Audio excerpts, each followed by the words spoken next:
All right, so are you ready to dive deep with us today? Because we are going to be tackling the concept of ascension. Ooh, Ascension. Yes, as discussed by these spiritual teachers, one who serves and Shoshanna. Okay. We've got this excerpt from one of their channeled messages, and trust me, um, it's a wild ride. I bet. No easy answers here, but it really does get you thinking about spiritual growth and transformation and what this whole reality thing is about. I love it when things get a little bit mind-bendy. Yeah, me too, me too. Yeah. Okay, so let's jump right in.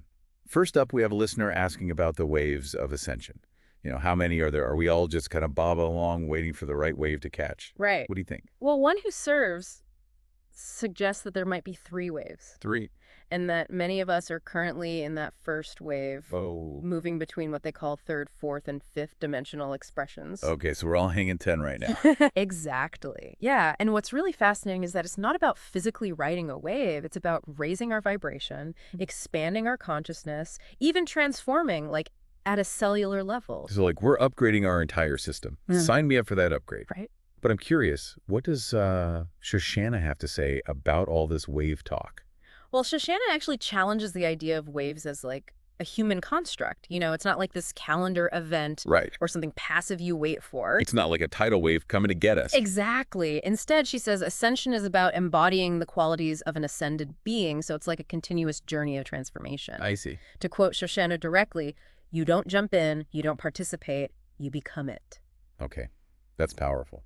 Right. So less about reaching some far-off destination and more about the journey itself Exactly. and who we're becoming along the way. Exactly. And one who serves even adds that, we as humanity are on this journey from the stars. Wow. The vast outer reaches towards the innermost planes of consciousness.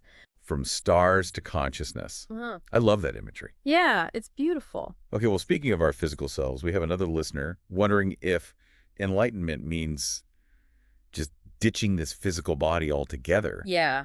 Like, do we have to become pure energy to ascend? Yeah, that's a question that comes up a lot, and one who serves is very clear that ascension isn't about leaving your body behind. It's about transforming the physical, making it lighter, less dense. So it's a total body upgrade, Exactly. not an escape plan. Right, exactly. So we get to keep our bodies. We do. View. Yes. But then Shoshanna brings up something pretty mind-blowing. She talks about how our physical DNA in its current state has been limited or truncated. Right. What does that even mean? Well, you can think of it this way, that our current physical form has limitations that impact our ability to fully ascend. I see. However, she assures us that when our bodies reach a more perfected state, Yes. they'll also be taken into the ascended consciousness. Okay, so there's hope for our human forms yet. It's almost like we're works in progress, destined for some pretty awesome upgrades. I love that. I'm suddenly feeling a lot more grateful for this body. Me too. And it makes you realize that potential for transformation is always there, even within the limitations. Right, exactly. And speaking of expanding perceptions, you also shared an experience from a listener that I think really highlights this. Yes. She was with her mother and grandson Uh-huh. and suddenly saw a ring on the floor. Okay. But when she reached for it, poof, it vanished. Right. Was she imagining things? Or was this like a glitch in reality? Well, one who serves suggests that it could be a glimpse into other dimensions, something that we might experience more and more as our perception expands. Like we're catching glimpses of realities beyond our normal way of seeing things. Whoa, that is mind-blowing. Yeah. So our everyday reality might be a lot more multidimensional than we realize. It really might be. Yeah. And what's really interesting here is Shoshanna offers a symbolic interpretation too. She sees the ring, especially with the 3 generations present, as representing the never-ending circle of life. I like that. And how we're all interconnected. So even seemingly ordinary events can hold deeper meaning. I'm definitely going to be paying more attention to those glitches from now on. Me too. It makes you wonder how often the universe is trying to communicate with us in subtle ways. Right. Now, this next question gets to the heart of how we actually live our lives. This listener shared that his guiding principle is what would love do? Okay. He uses this as a framework for his actions, always aiming to align with love.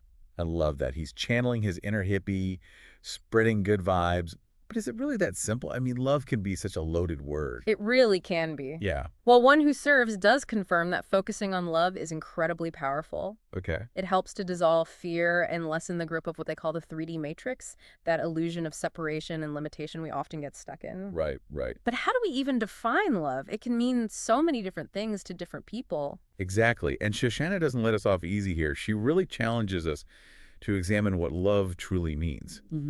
She asks, what does love mean to you? And do you apply love to a murderer or a rapist? Wow.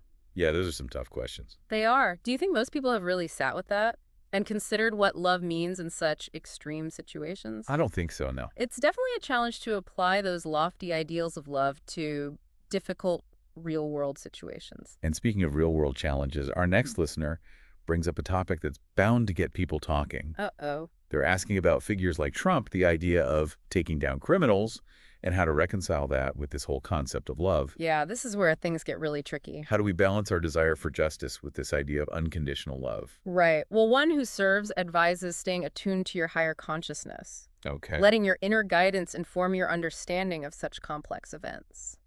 So no easy answers there. Not really. Yeah. It's about trusting our intuition, trying to see things from a higher perspective. Exactly. And Shoshanna offers a really thought-provoking perspective here. Right. She suggests that there is no taking down in the sense of one person controlling another's fate. I see.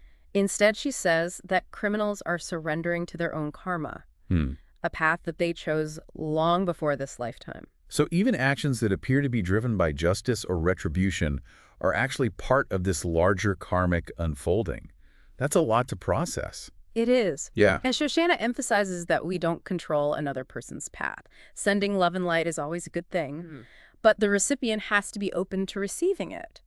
That makes sense. It's about recognizing their free will, even when they make choices we don't agree with. But where do we go from here? This is heavy stuff. It is. I think we need to take a moment for everyone to digest all of this before we dive back in. I agree. We've only just scratched the surface of these ideas, and there's so much more to explore. Welcome back to our deep dive into Ascension. Before the break, we were really getting into some profound ideas about karma, free will, and how we navigate a world that often feels very dark. It's heavy stuff for sure. I mean, we're talking about criminals and punishment and love and light. How do we reconcile all this with our own desire for spiritual growth? Right. Well, this listener who brought up this question was advocating for compassion and rehabilitation, believing that criminals could change and find a better path. But now they're struggling with wanting justice, feeling a need to protect society from those who cause harm. Right, that age-old dilemma, forgiveness versus accountability. Exactly. Can we hold both those concepts at the same time? Well, Shoshanna really acknowledges this tension and Okay. explains that while sending love and light is always a positive act, it doesn't mean that we're controlling someone else's journey. Right. Everyone has their own free will, their Right. own right to make choices, even if those choices lead them down a path we might consider wrong or harmful.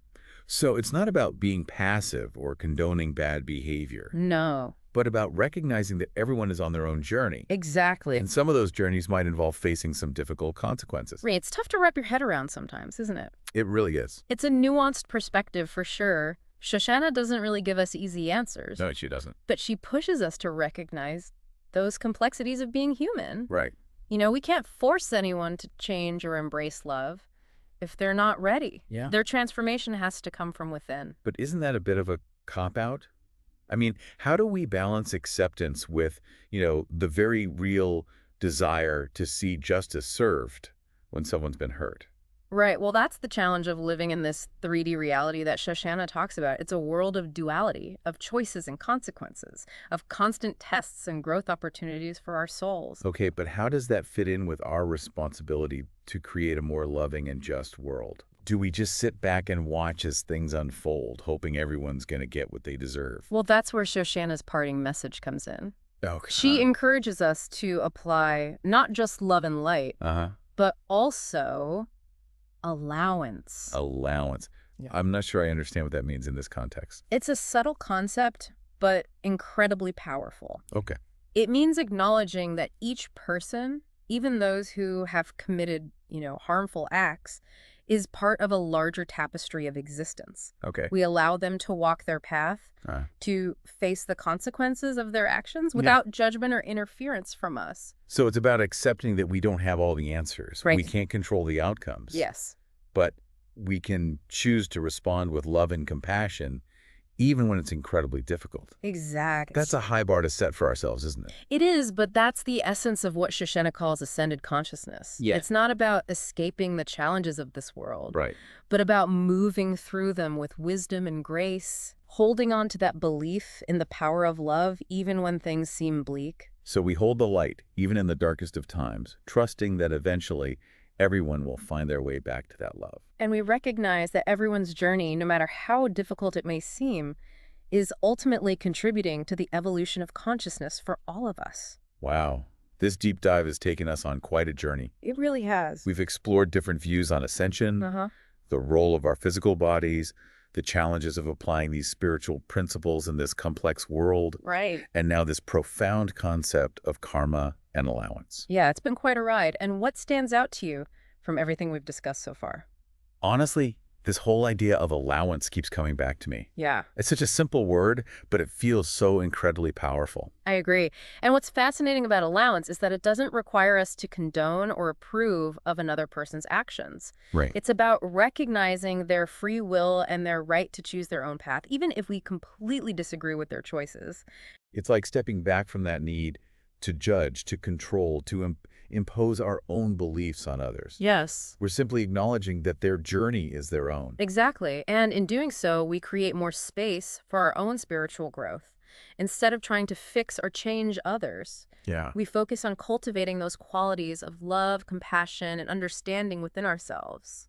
It's a real shift in perspective, isn't it? It is. From seeing ourselves as these separate individuals battling against each other to recognizing that we're all interconnected, all part of this larger tapestry of existence. And each thread, no matter how tangled or seemingly insignificant, contributes to the beauty and the complexity of that whole. This makes me wonder, what if we applied this concept of allowance to every aspect of our lives? Right. Not just the huge issues like crime and punishment, but to our everyday interactions, our relationships, even our own internal struggles. That's a great question. What if we allowed ourselves to be imperfect, to make mistakes, to learn and grow at our own pace? And what if we extended that same grace to others?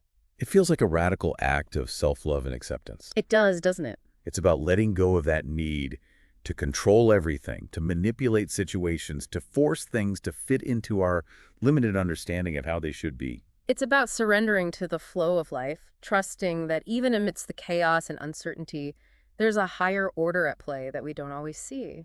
And maybe, just maybe, by embracing this idea of allowance, we can help create a more compassionate and harmonious world. One thread, one interaction, one moment at a time. Exactly. It's not about achieving some grand utopian vision overnight. It's about those small, everyday choices that reflect a deeper understanding of ourselves and our connection to everyone and everything around us. And speaking of choices, One Who Serves brings up another aspect of Ascension that I think ties into this beautifully. Okay. He talks about the importance of making conscious choices that align with our soul's purpose. So it's not just about accepting things as they are, but also about actively participating in our own evolution. Exactly. One Who Serves emphasizes that we have the power to choose thoughts, beliefs, and actions that support our growth and contribute to the collective ascension of humanity. So we're not just along for the ride, we're co-creating this whole experience. We are. That's pretty empowering, isn't it? It is, and it brings up another question. What's that? What kind of world do we want to create? Yeah. If Ascension is about moving towards greater love, wisdom, and unity, how can we as individuals contribute to that vision? That's a big question. It is. Maybe one we need to explore a little further. Absolutely. And thankfully, One Who Serves and Shoshanna offer some guidance on that as well. As we're wrapping up this deep dive into Ascension, you know that idea of allowance we were talking about? Yeah. It keeps coming back to me. I know, right? It's such a simple word. Yeah. But it's so powerful. It really is. It feels like such a shift in perspective. It is. You know, from seeing ourselves as all these separate individuals kind of like battling it out against each other to recognizing that we're all interconnected, like we're all a part of this larger tapestry of existence. Exactly, and each thread, no matter how tangled it might seem, or seemingly insignificant, it still contributes to the beauty and the complexity of that whole. It makes me wonder, what if we applied that idea of allowance to every single aspect of our lives, not just these like huge issues like crime and punishment, Right. but our everyday interactions or relationships, even those internal struggles we all have. It's such a good question. What if we allowed ourselves to be imperfect?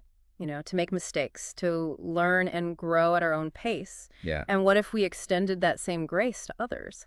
It feels like a radical act of self-love and acceptance. It really does, doesn't it? It does. It's like letting go of the need to control, to manipulate situations, to Yeah. force things to fit into our understanding of how they should be. It's about surrendering to the flow of life, trusting that even when there's chaos, even when things feel uncertain, that there's a higher order at play that we don't always see or understand. And maybe, just maybe, if we embrace this idea of allowance, Yeah. we can help create a more compassionate, harmonious world, just one step at a time. One thread, one interaction, one moment at a time. Exactly. It's not about, achieving some big utopian vision overnight. Right. It's those small, everyday choices that we make Right. that really reflect a deeper understanding of ourselves and our connection to everyone and everything around us. This whole deep dive has been amazing, hasn't it? It's offered us so much to think about. We've explored these contrasting views on ascension. Yeah. We've delved into the mysteries of our physical bodies. And we grappled with those challenges of applying spiritual principles in a world that can often feel at odds with those very principles. And through it all, we've had that guidance from one who serves and Shoshanna reminding us of the power of love, the importance of self-awareness, and just that, the profound beauty of allowing life to unfold in its own perfect timing. So as you go about your day, dear listener, think about how you might incorporate this concept of allowance into your own life. Yeah. What shifts in perspective might emerge? What new possibilities might open up? The journey of ascension is not like a destination. It's not a place you arrive at. Right. But it's an ongoing process of growth and transformation and expanding awareness. Absolutely. Embrace the journey, dive deep, and allow yourself to be amazed by those infinite possibilities that are waiting for you. Until next time, keep seeking, keep questioning, and keep diving deep.